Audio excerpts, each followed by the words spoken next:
Good day everyone, welcome to another video dito sa Man Cannot Ride. Ilang beses na rin akong natanong nitong tanong na to nung the past few years. Ano daw ba yung pinaka-effective na paraan para matutong mag-ride ng big bike? And I have been giving the same answers ever since. Ang naiisip ko kasi sa tanong na yun, ano yung skill na kinakailangan para mas maging confident ka, mas maging kampante ka na mag-ride ng big bike, lalo na kung ikaw ay baguhan, beginner rider, or kung galing ka sa ibang klase ng motor. Palagi kong nire-recommend na mag-aral tayo ng slow speed maneuvers. Yun yung skill na kinakailangan.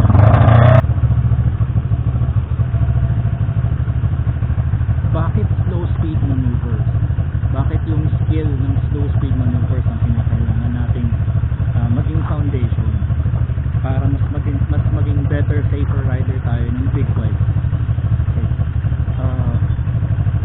Ang kalaban kasi natin sa big bike is obviously malaki, mabigat, at malakas ang power.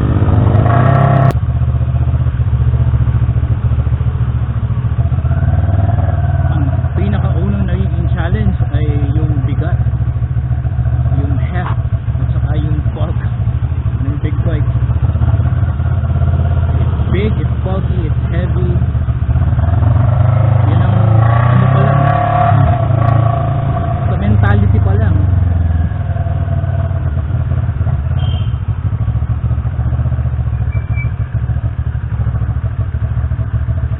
Mentality pa lang, talong-talo na tayo kapag pinangunahan tayo ng iba sa laki at sa bigat ng big bike. And by learning slow speed maneuvers, mag-gain natin yung confidence natin, kasi matututunan natin kung paano talaga i-balance yung sarili natin sa yung mga big bikes natin.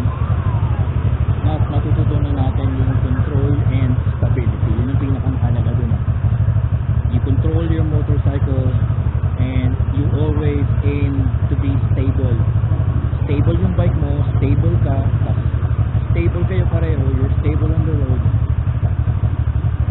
Napaka okay na nun. Kumbaga, maliit na yung possibility na magkaroon kayo ng problema habang nag-ride kayo, if you can improve your control and stability. And yung slow speed maneuvers na pinopromote nun, dine-develop nun yung confidence mo on how to balance your bike and control your big bike. And then one other thing is yung slow speed maneuvers, ano yan, magagamit mo yan sa mas maraming pagkakataon kaysa sa mga high speed maneuvers. Merong mga slow speed maneuvers like let's say figure of 8.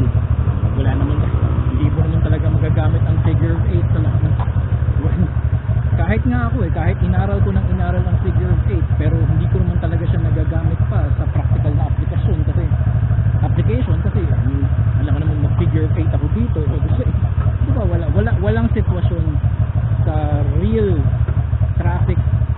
world traffic scenario na nangangailangan ng skill na gawin ko yung figure of 8. Pero yung skills na natutunan ko sa figure of 8, yung control na na-develop ko sa figure of 8, yung confidence na na-develop ko because of learning the figure of 8, kayang-kaya ko yung i-apply sa pagmaniobra sa traffic, pagmaniobra sa mga masiskip na daan, sa paggapangan, takbuhan ng sasakyan, na nare-realize ko, na nararamdaman ko sa sarili ko na mas naging confident ako nung nagsimula ako mag-aral ng slow speed maneuvers. Hindi naman sa binabaliwala ko yung mag-aral ng high speed skills. Kailangan din yun, lalo na big bike.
the nature of the motorcycle, yung nature ng design ng motorcycle, the physics of the motorcycle, pasensya na kung sasama ko yun, pero mas stable ang motor kapag mas mabilis. Yan.